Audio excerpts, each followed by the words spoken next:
Epic versus Apple. The court case finally kicked off.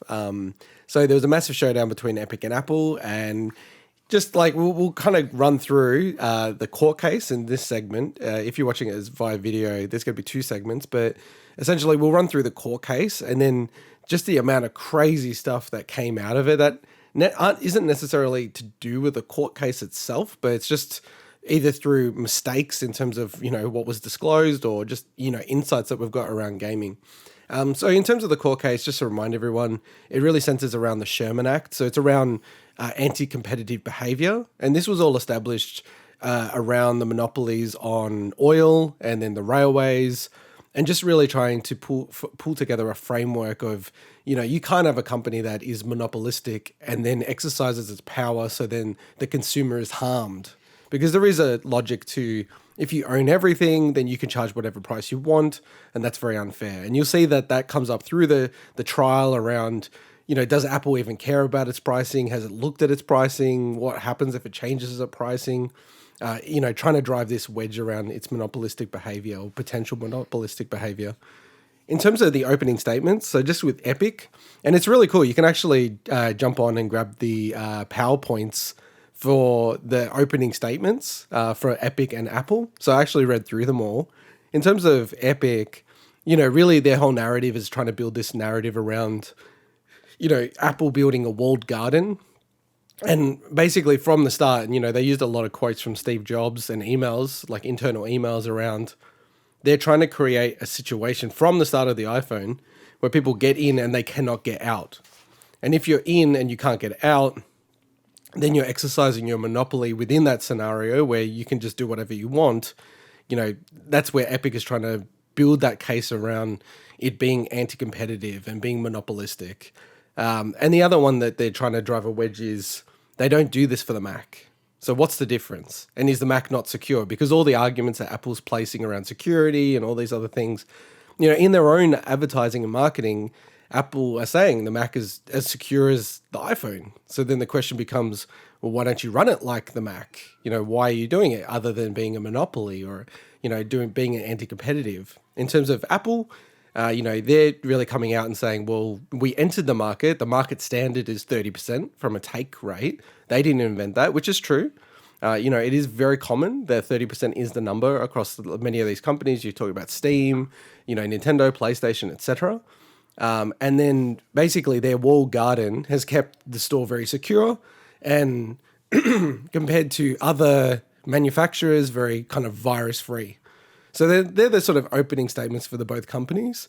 In terms of, the key points, and I should say, like, if you want, to go really deep on the court case, I've watched all the videos, but I'd check out Hogue Law. There's basically an entertainment attorney in the States who he actually goes in depth about everything to do with video games and the law. It's really, I like this stuff. I love this kind of stuff. It's really, really fascinating. So alternatively, I think it's also featured on Bob Loblaw's Law Blog. Oh, that's yes. So yeah, some of the he's lying.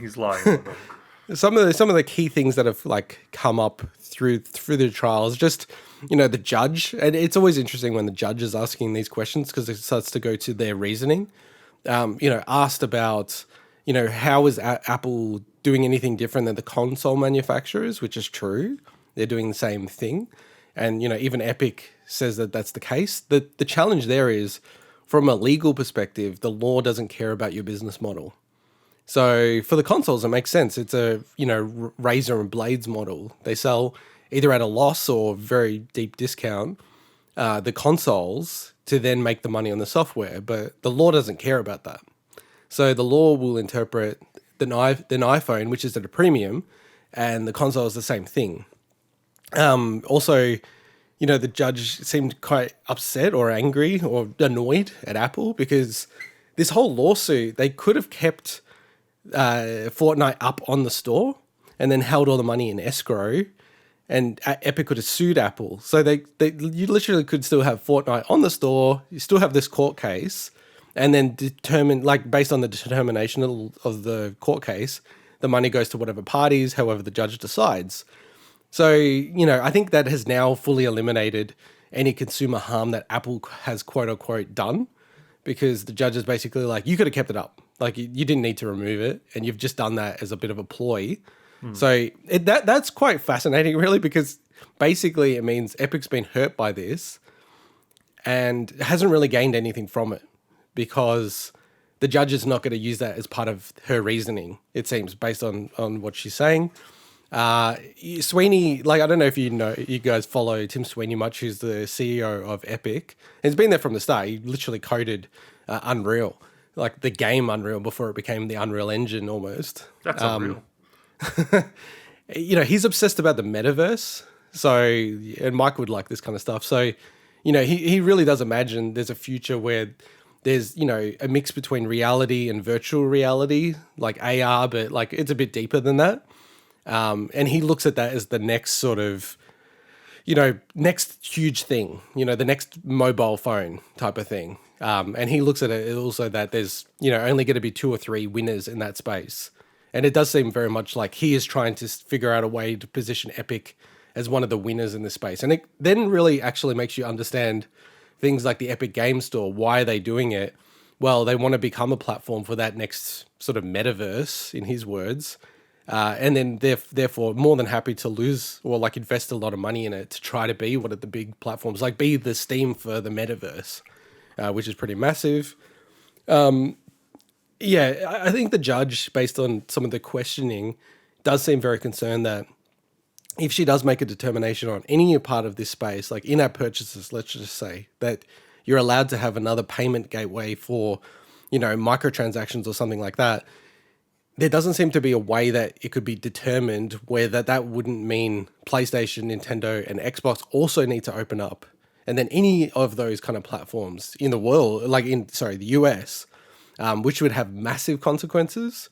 So I think that's a big loss or big, negative for Epic's case. It was quite interesting. She keeps on asking about kids because, kids play Fortnite, and she does seem very concerned about kids spending money on Fortnite, and even kind of said, isn't having a bit of friction in the process a good thing? So again, not very great for Epic's case. And probably the last thing that I'll just call out here is that, the judge also seems very perplexed about Apple's approach to what is and isn't on the store. And the situation came up about xCloud, and you can see that Microsoft's being really sneaky but kind of clever about what they're doing here. They had their exec, Laurie Wright, who testified, and I went through some of the actual transcript.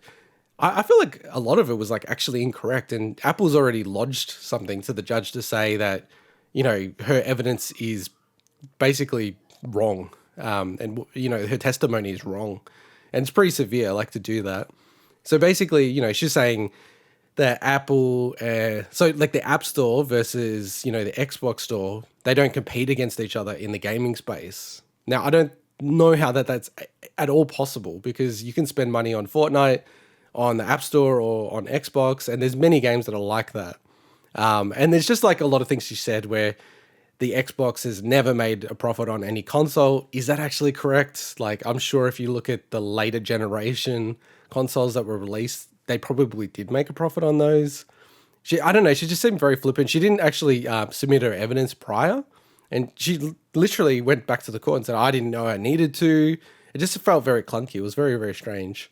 But it did then get to the point around xCloud, and then the judge was basically like, why can I have Netflix? You don't have separate apps to watch all the different movies on Netflix. Why do I need a separate app for every game on xCloud? And I think like this is a huge thread. So just like in terms of next steps, the case is probably going to run 3 to 4 weeks. We're not going to cover it every week, obviously. We'll probably do another like clip at the end of the case, and then it's probably going to be a short judgment. Like it might take like a month or so to do the judgment. Like the judge themselves has already said she fully expects the case to be appealed, and probably successfully appealed, no matter how she judges it. And it's 2 courts away from the Supreme Court of the USA, right? I think the way it would play out is if Apple wins, it'll probably get appealed successfully. They'll look at it and then they'll probably hold it up. I think if Epic wins, because that's a big impact to the whole economy, I'd say it'd be going to the Supreme Court if Epic wins and then that holds up in the next higher court. And then the last one is just all the threads that the judge is talking about. I do wonder if Microsoft will sue Apple because, everything the judge is saying is a very senior judge. It feels very much like it's almost like a slam dunk case for Apple not allowing xCloud onto the iPhone. Just because they're just like, well, it's not consistent. It's not consistent to have Netflix, Spotify, and you don't have separate songs or separate things on your device, but yet you're not allowing Microsoft to do the exact same thing, which seems to not really make sense, given that they have content moderation. That's very strong. So, but considering that's almost like I don't know if it's like a side thing to this case. Could this case actually impact the future of that in that regard? Because would that have to be a separate case? Not from a legal perspective, Yeah. because that's not the question that's at hand. Yeah. So it has no impact, like zero impact at all. But it may mean that Apple's already trying. Like, I think Apple already understands that they don't have much room to stand on. Because the other thing that came out in the case, and we'll probably move on to the next segment shortly, is that Apple's actually been helping Microsoft get xCloud working on Safari on the iPhone. Huh. So it like, to me, that's telling me that Apple kind of looks at it and goes, we better help them a bit, or else if they sue us, we're just going to be screwed. So they need to have some defendable ground. They need to be able to say, no, we've helped them. We helped them get it working on Safari and rah. And Man, the games industry is weird sometimes. well, business is weird, man. Yeah, Big games business industry, is weird. the business industry. Yeah, It's like some of the shit that I've seen where it's like the worst enemy and you're working with them because it's like strategically it makes sense and there's no emotion in business. Apart from the weird thing is when you have a company like Epic where you have a guy like Tim Sweeney who has so much control of Epic that it can be emotional. Like he tweets and they've quoted the tweets in the court case. Like his random tweets to just an individual, like a random person that just reached out to him. They've quoted it in the court case. So yeah, it's quite fascinating. And the one figure at that point. The one other thing I just wanted to quickly mention is that there's an Australian federal court case.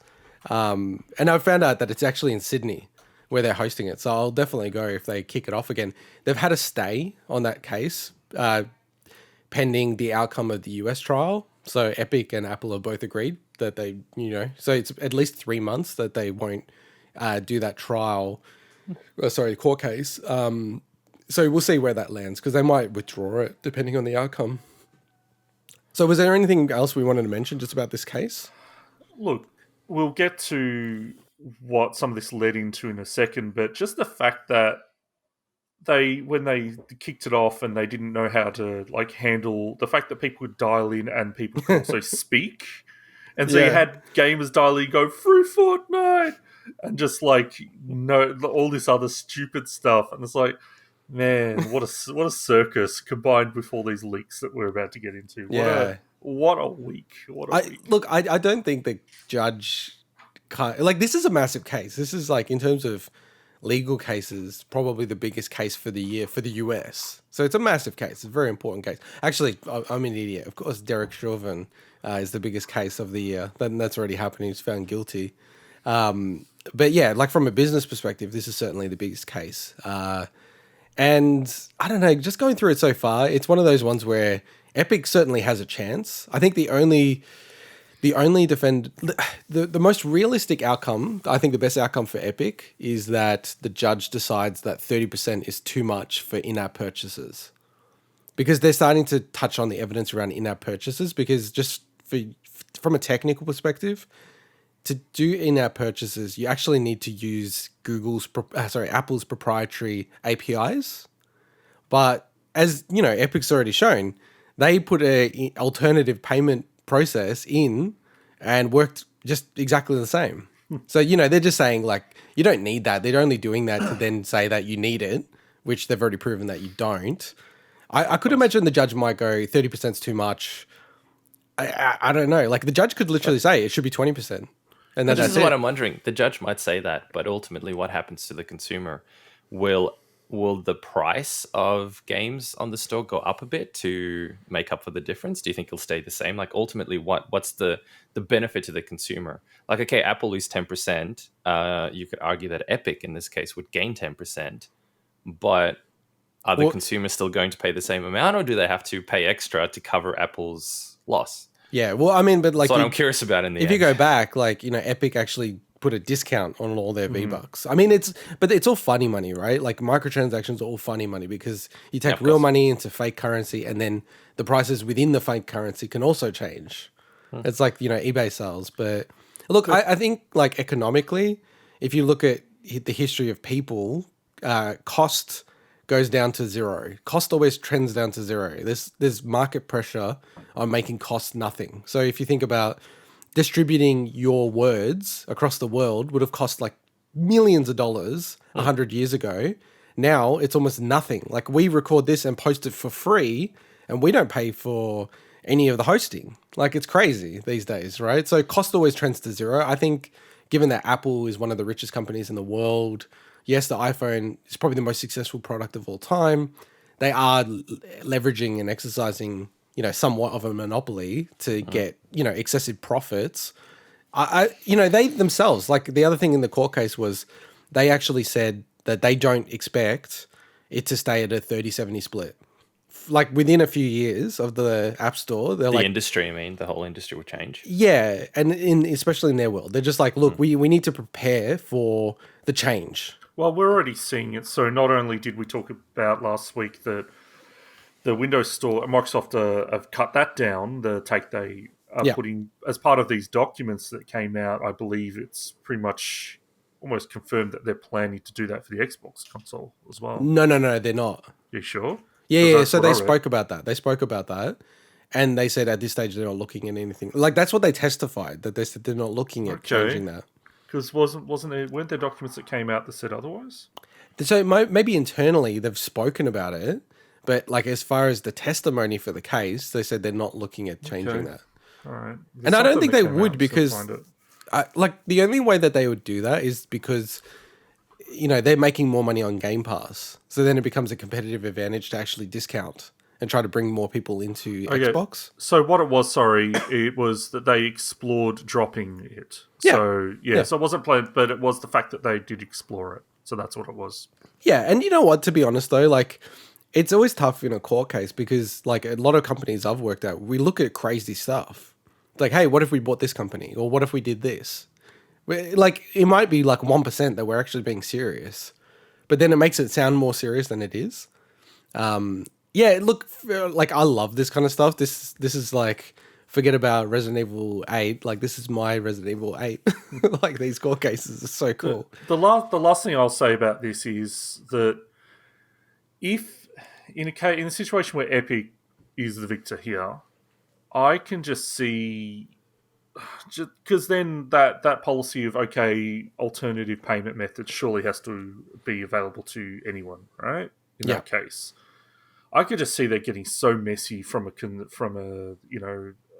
consumer experience perspective. Of where you've got definitely. every single app doing their own different process, and some of them could be insecure, and obviously it wouldn't take long for that to get taken down. But suddenly you've got lots of cases where these dodgy apps are scamming people because they're having to go through their own proprietary payment methods. It just, I think it has such a potential for to be bad for the consumer in that regard. So.